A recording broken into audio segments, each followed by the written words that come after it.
Welcome to our channel. మనందరికీ గణపతి నిమజ్జనం అంటే చాలా సంతోషం, ఉత్సాహం కూడా. కానీ ఈ నిమజ్జనం ఎందుకు మొదలైంది, ఎవరు మొదలు పెట్టారు, ఎప్పుడు మొదలు పెట్టారు?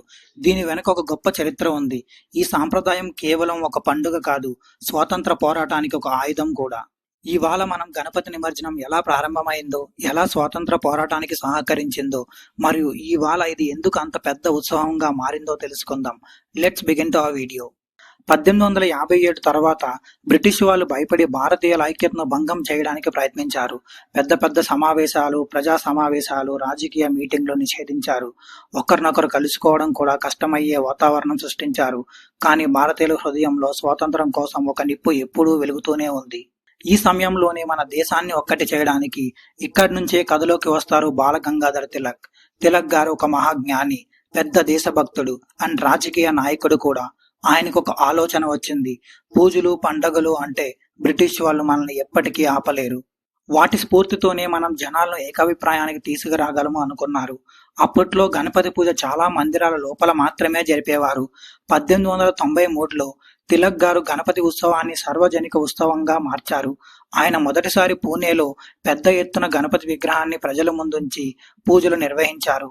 ఎందుకు గణపతి పూజనే ఎంచుకున్నారో తెలుసా? గణేశుడు అన్న వెంటనే హిందువులు మాత్రమే కాదు, అన్ని మతాల వాళ్ళు ఆదరించే దేవుడు. విఘ్నేశ్వరుడు విఘ్నాలను తొలగించేవాడు. చిన్నవాళ్ళ నుంచి పెద్దవాళ్ళ వరకు అందరూ ఈ పండగలో కలిసిపోయేలా ఉంటుంది. బ్రిటిష్ వారిని మోసం చెయ్యకుండా ధార్మిక పండగ రూపంలో ప్రజలను కలిపే అత్యుత్తమ మార్గం ఇదే. అలా స్వాతంత్రం కోసం గణపతి ఉత్సవం ఒక రాజకీయ వేదికగా మారింది. పెద్ద పెద్ద గణపతి మండపాలు కట్టారు. పూజల తర్వాత దేశభక్తి గీతాలు, లలిత కళలు, నాటకాలు, ఉపన్యాసాలు చేశారు. స్వాతంత్రం కోసం పోరాడాలి అనే ఒక సందేశం ప్రజల్లో వ్యాపించేది. బ్రిటిష్ వాళ్ళకి ఈ మీటింగులు గుర్తించలేని స్థితి వచ్చింది. ఎందుకంటే ఇవి అన్ని పూజలని చెప్పేవారు. ఈ విధంగా గణపతి ఉత్సవం ఒక రాజకీయ ఉద్యమ వేదిక అయ్యింది. 11 రోజుల పూజలు, డైలీ సమావేశాలు పెట్టేవారు. అండ్ తర్వాత గణపతి నిమజ్జన చేసేవారు. చివరి రోజు గణపతి విగ్రహాన్ని ఊరేగింపుతో నది లేదా సముద్రంలో నిమజ్జనం చేసేవారు.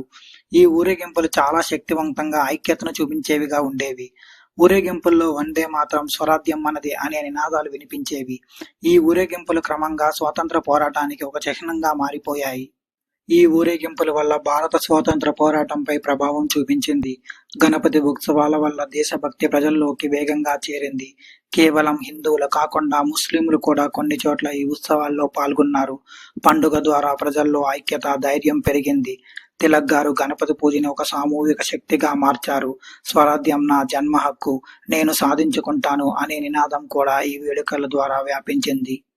ఇప్పటికీ గణపతి నిమజ్జనం ఒక మహా ఉత్సవంగా మారింది. హైదరాబాద్, ముంబై, పూణే లాంటి నగరాల్లో లక్షలాది మంది ఒకే చోట చేరి ఊరేగింపుల్లో పాల్గొంటారు. కానీ చాలా మందికి దీని చరిత్ర తెలియదు. ఇది కేవలం ఒక పండుగ కాదు, ఇది మన స్వాతంత్ర పోరాటంలో ఒక అస్త్రం. గణపతి నిమజ్జనం కేవలం ఒక పండుగ కాదు, ఇది భారతదేశ స్వతంత్రానికి ఒక మూలం. తిలక్ గారు మొదలుపెట్టిన ఈ సాంప్రదాయం వల్ల ప్రజలు ఐక్యమయ్యారు, బ్రిటిష్ పాలనకు ఎదురు నిలబడ్డారు. ఈ రోజు మనం నిమజ్జనం చూసే ప్రతిసారి మనకు స్వాతంత్రం ఇచ్చిన ఆ మహానుభావులను గుర్తు చేసుకోవాలి. ఇప్పుడైనా అర్థమైంది కదా, గణపతి నిమజ్జనం కేవలం ఒక పండుగ మాత్రమే కాదు, అది మన స్వాతంత్ర పోరాటానికి బలాన్నిచ్చిన ఒక శక్తి.